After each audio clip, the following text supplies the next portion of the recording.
കേരളത്തിൽ നിന്ന് സംസ്ഥാന ഹജ്ജ് കമ്മിറ്റി വഴി വിശുദ്ധ ഹജ്ജ് കർമ്മത്തിന് പുറപ്പെടുന്ന തീർത്ഥാടകരുടെ ആദ്യ സംഘം അല്പസമയത്തിനകം കരിപ്പൂരിൽ നിന്ന് യാത്ര തിരിക്കും. 166 തീർത്ഥാടകരാണ് പുണ്യഭൂമിയിലേക്ക് യാത്ര തിരിക്കുന്നത്. വിമാനം പുലർച്ചെ 3:50 ജിദ്ദയിലെത്തും. ആകെ 498 ഹാജിമാരാണ് ആദ്യ ദിവസം കരിപ്പൂരിൽ നിന്ന് യാത്രയാകുന്നത്. സമീർ ബിൻ കരീം തയ്യാറാക്കിയ റിപ്പോർട്ടിലേക്ക്. കരിപ്പൂർ വിമാനത്താവളത്തിൽ നിന്നാണ് ആദ്യ സംഘം പുറപ്പെടുന്നത്. രാത്രി 12:05 ആദ്യ സംഘം കരിപ്പൂരിൽ നിന്നും യാത്ര തിരിക്കുക. സൗദി സമയം 3:50 ഈ വിമാനം ജിദ്ദയിൽ എത്തുക എന്നുള്ളതാണ് നമുക്ക് മനസ്സിലാക്കാൻ കഴിയുന്നത്.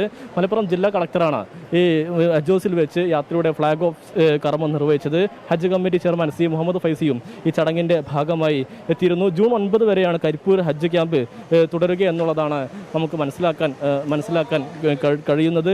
ഇത്തവണ 17,853 പേരാണ് സംസ്ഥാന ഹജ്ജ് കമ്മിറ്റി മുഖേന ഹജ്ജിന് പോകുന്നത് എന്നുള്ളതാണ്. കരിപ്പൂരിൽ നിന്ന് 10,430 പേർ, കൊച്ചിയിൽ നിന്ന് 4,273 പേർ, കണ്ണൂരിൽ നിന്ന് 3,135 പേർ. ഇതിന് പുറമെ ചെന്നൈ, മുംബൈ, ബംഗളൂരു എന്നിവരിൽ നിന്നും ഹജ്ജ് തീർത്ഥാടനത്തിന് മലയാളികൾ പോകുന്നുണ്ട് എന്നുള്ളതാണ് നമുക്ക് ലഭ്യമായിരിക്കുന്ന വിവരം. വളരെ സന്തോഷത്തിലാണ്. ഇങ്ങനത്തെ അവസരം ലഭിച്ച അള്ളാഹുവിനെ സർവ്വസ്തുതിയും. അള്ളാഹുവിൻ്റെ തൗഫീഖാണ് ഹജ്ജിനൊക്കെ കിട്ടുന്ന ഭാഗ്യം. അള്ളാഹുവിൻ്റെ യാത്ര വളരെ എളുപ്പമാക്കട്ടെ എന്ന് പ്രാർത്ഥിക്കുകയാണ്. ആദ്യ ഹജ്ജ് കർമ്മമാണ് ചെയ്തത്. ആദ്യ ഹജ്ജ് കർമ്മമാണ്. ഒരു വിമാനത്തിൽ 166 പേരാണ് ഉണ്ടാവുക. എയർ ഇന്ത്യ എക്സ്പ്രസ് വിമാനമാണ് ഹജ്ജിനായി പ്രത്യേകമായിട്ടുള്ള ഷെഡ്യൂളുകൾ അല്ലെങ്കിൽ ഹജ്ജിനായി പ്രത്യേക സർവീസുകൾ നടത്തിക്കൊണ്ടിരിക്കുന്നത് എന്നുള്ളതാണ്.